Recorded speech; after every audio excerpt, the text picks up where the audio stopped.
Olá, muito boa noite, seja bem-vindo. Esse é o Em Debate aqui na tela da TV Encontro das Águas. No canal aberto estamos no 2.1 e na NET o 513. Para você que está assistindo a gente pelo canal do YouTube, deixe seu comentário, deixe o like, é muito importante a sua participação conosco.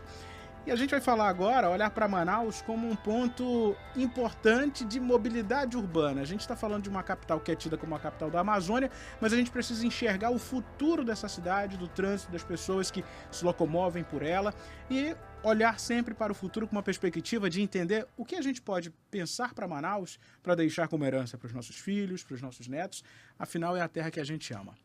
Para isso, a gente convidou, está aqui na minha frente, professor Manuel Paiva. Seja muito bem-vindo. Boa noite, professor. É um prazer, porque a gente já se conhecia por telefone e por redes sociais, mas eu estou vendo o senhor agora frente a frente e sempre lhe acompanho nas suas análises muito corretas e pertinentes. Obrigado por aceitar o nosso convite. Boa noite a todo mundo, boa noite, Caio. Olha, é sempre um prazer estar participando do teu programa, a maneira que vocês conduzem, de uma maneira isenta, de uma maneira técnica, democrática e, acima de tudo, profissional, né, com o objetivo de levar isso. E quando você faz essa introdução de uma maneira muito significativa, né, porque a TV Encontro das Águas, a Rede Encontro das Águas, representa o que tem de melhor da gente em termos de natureza e também de comunicação com a população. E a gente vai debater hoje um assunto que é fundamental, que é a mobilidade urbana da cidade de Manaus. E quando a gente fala em Manaus, a gente está falando Manaus e os seus 12 municípios que tem em torno. A gente está falando em torno de quase 70% da população, a gente está falando em quase 90% da frota que circula, que é registrado no estado. Nós estamos falando da Manaus da Amazônia. Manaus que foi um ponto de referência no passado. Nós fomos a segunda cidade no país a ter o bonde elétrico. Nós fomos um ponto de referência onde nós tínhamos o quê? O que é que nós queremos para o nosso desenvolvimento?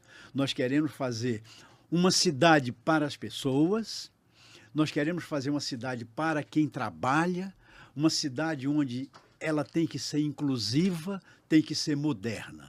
Essa é a Manaus de 1890, onde tinha um sistema de urbanização, ela tinha um arruamento, ela tinha um planejamento urbano planejado, ela teve uma visão de futuro para a mobilidade, de ocupação urbana, de estratificação social, de unificação das pessoas e a tornou uma cidade única no mundo, única na América Latina. É dessa Manaus que nós queremos discutir para o futuro e você apropriadamente está colocando assim. Professor, porque é uma preocupação que eu acho que deveria ser da população em geral, de quem forma opinião e de quem está no comando da cidade, de observar esse futuro como uma maneira de a gente entender que não só deixar um ambiente confortável para filhos e netos, mas também para investimentos. A gente viu recentemente uma crítica do próprio presidente da República sobre Manaus, que ele veio aqui à cidade e disse, olha, que trânsito difícil. Mas a mobilidade vai muito além do trânsito. A gente tem que passar pela possibilidade de modais que podem ser ampliados na cidade. A gente precisa entender que o pedestre, ele é, sim, a figura principal desse trânsito e a gente tem que dar o devido valor. Então, diante disso, o senhor puxou uns números e eu queria aqui recolocar. A gente está falando de uma frota que ultrapassa 1 milhão de veículos. 1 milhão de veículos até junho de 2025. Para a gente ser mais preciso, na capital são 455 mil automóveis, interior 30 mil. E aí, se a gente olhar para as motos, a gente está falando de um universo na capital de 424 mil motocicletas e no interior 5.022. Ou seja, teve uma conta que certa vez eu fiz, professor, ainda esse ano, que se a gente pegasse todos os automóveis de Manaus, coisa de quem fica rabiscando ali na caneta, né? Pegasse todos os automóveis de Manaus e colocasse enfileirados um ponto ao outro, dando as devidas proporções de caminhão, carretas, a gente teria 5.000 quilômetros em linha reta aqui de Manaus. Só em Manaus, esses automóveis que circulam aqui. Ou seja, a gente precisa pensar a cidade. A frota está aumentando. Qual é o ponto de partida? O ponto de partida, Caio, eu acredito que nós temos que pensar primeiro nas pessoas, né? A cidade de Manaus foi uma cidade que ela cresceu desordenadamente, ela foi ocupada de uma maneira nos últimos 50 anos, ela foi feita de uma maneira avassaladora. Nós tivemos o boom da Zona Franca, mas, em compensação, nós pagamos um preço de ocupação desordenada. Não é? Na realidade, nós não precisamos chorar o leite derramado. Nós temos que partir para uma solução. Hoje é uma cidade que 94% da cidade ela é formada para o transporte individual, onde 55% da população de 2.300.000 habitantes, ela optou por andar de transporte, ela necessita andar de transporte, ela mora longe, ela mora afastado do seu centro de trabalho, do seu centro de lazer, do seu centro de compras, ela necessita se deslocar diariamente pelo modal mais sustentável, mais barato, mais confortável, mais atrativo e mais confiável. Ora, é o transporte individual? Caio, não existe nenhuma cidade no mundo que resolveu o problema de mobilidade urbana das cidades, e a gente fala a mobilidade, como você bem colocou, como um todo. Ela começa com o pedestre, ela passa pelo ciclista, ela engloba o usuário do ônibus, ela engloba o motociclista, ela engloba o ciclista, ela engloba o condutor do automóvel, da motocicleta, da carga, do ônibus, enfim, como as pessoas se deslocam. E nenhuma cidade chegou à conclusão que ela teria através do transporte individual. Não, é do transporte coletivo. Então nós precisamos ordenar isso. Hoje existe efetivamente, Caio, uma distorção. Quando nós temos 94% da frota que está registrada no Detran para uma frota de 2 milhões, e agora no mês de outubro, fechou o mês de outubro com 1.300.000 carros, nós temos exatamente 94% entre veículos de 4 rodas e 2 rodas. E nós temos apenas em torno de 1,5% de transporte coletivo, ônibus, micro-ônibus, vans, para transportar quase 60% da população. Alguma coisa está errada. 1.000 e poucos veículos, é isso que o senhor está dizendo? É isso, ou seja, alguma coisa está errada. Nós temos uma distorção de que o nosso transporte especial do distrito, do polo industrial, desde que ele foi implantado, é um transporte que é feito por fretamento. Hoje, na cidade de Manaus, 2.000 ônibus atendem mais de 130.000 trabalhadores do polo industrial. Apenas 1.150 ônibus do transporte convencional, mais 350 do transporte complementar, que é o executivo, que é o alternativo, que eles atendem isso. O restante da população, efetivamente, anda do transporte individual. Então, nós precisamos virar a chave. Nós precisamos ter um novo direcionamento. Por quê?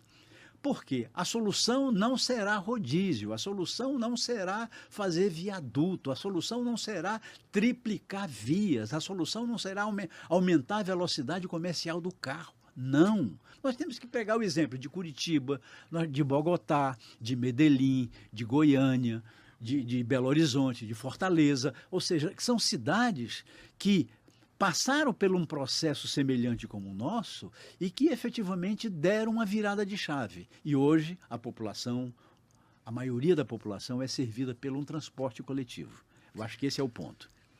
Eu vou fazer uma provocação ao senhor agora, como um estudioso da área que o senhor é. Há uma análise de quem opera nesse segmento de que seria possível implantar em Manaus um outro modal para o transporte coletivo, além do ônibus? Qual seria? Qualquer outro modal. Né? Mas custo, porque vamos lá, tem vamos custo lá. Então, eu acho que realidade, né? Porque muitas pessoas vão logo dizer, por que não o metrô subterrâneo? Porque o metrô subterrâneo ele é muito caro e nós não temos dinheiro. O nosso estado, o nosso município, nós não temos grana para fazer essa questão, não só a implantação, como também manter um sistema que é subsidiado.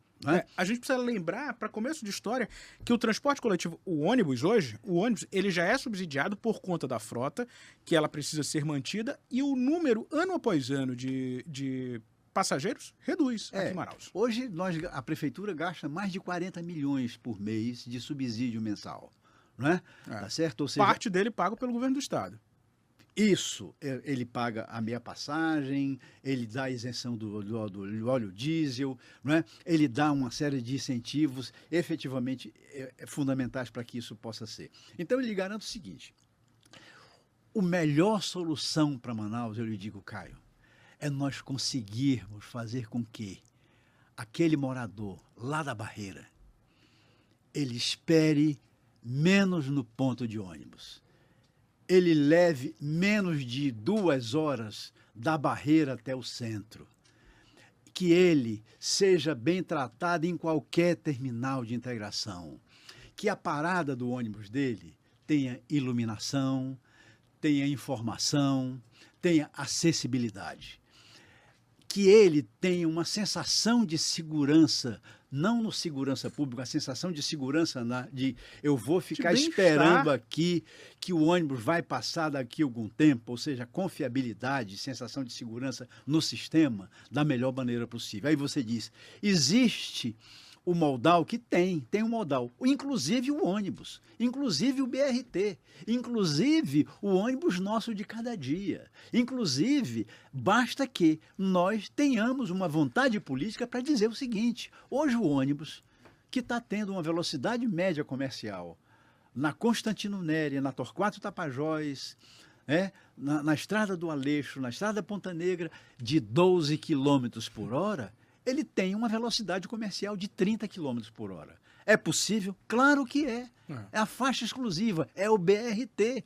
Está no plano de mobilidade, tem 2,8 bilhões para se implantar em Manaus. Basta a prefeitura dizer, eu quero implantar o BRT, eu quero implantar 48 quilômetros de vias exclusivas, eu quero requalificar os corredores de ônibus, eu quero financiar parte dessa frota em frota do modal elétrico e do biodiesel, de uma matriz energética sustentável, porque nós estamos na capital, o estado que mais preserva a nossa floresta é aqui, o estado do Amazonas. 97% de cobertura vegetal. Ou seja, a gente não poderia ser o maior poluidor, não é? Ou seja, a solução para a nossa mobilidade existe. Existe, sim, tem que ter uma vontade política de querer mudar a chave, de achar que eu, com medidas paliativas, eu possa enganar, jogar um pouco de areia no olho da população.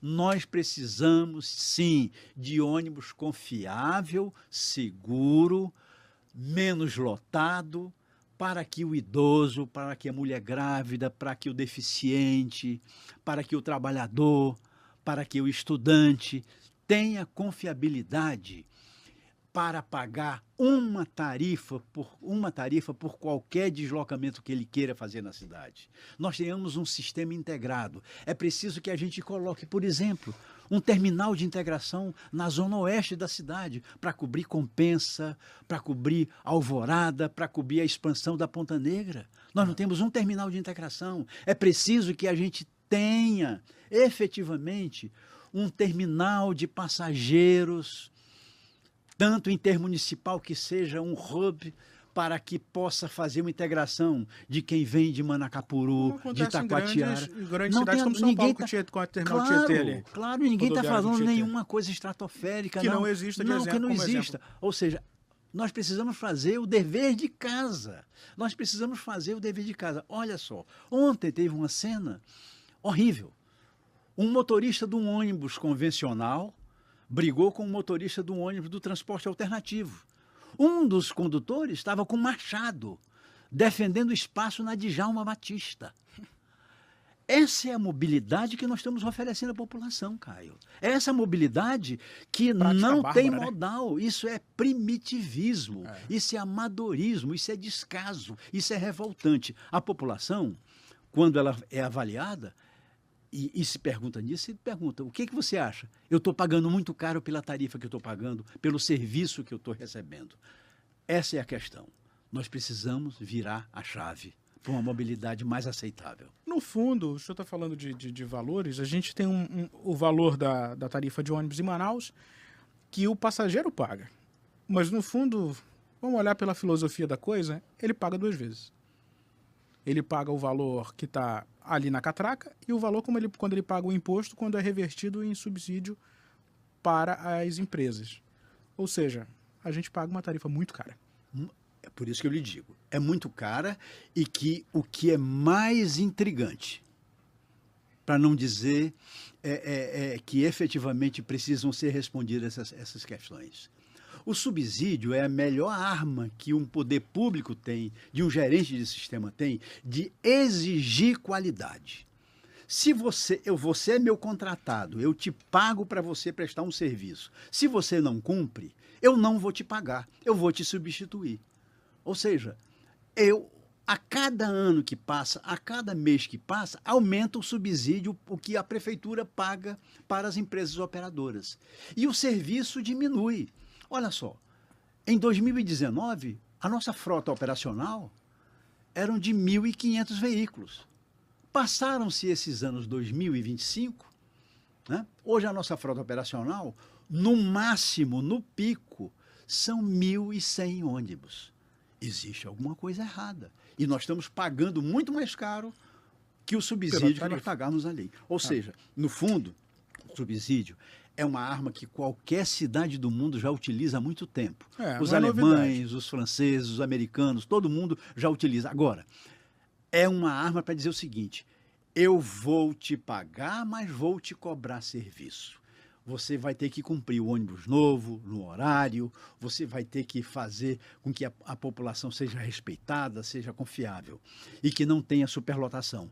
E nós não acontece tudo isso. Então é por isso que a tarifa ela é mal cobrada, ela é mal administrada e efetivamente existe uma conivência operacional de não cobrança de qualidade do serviço. Isso é refletivo, isso é que a Câmara tinha que cobrar.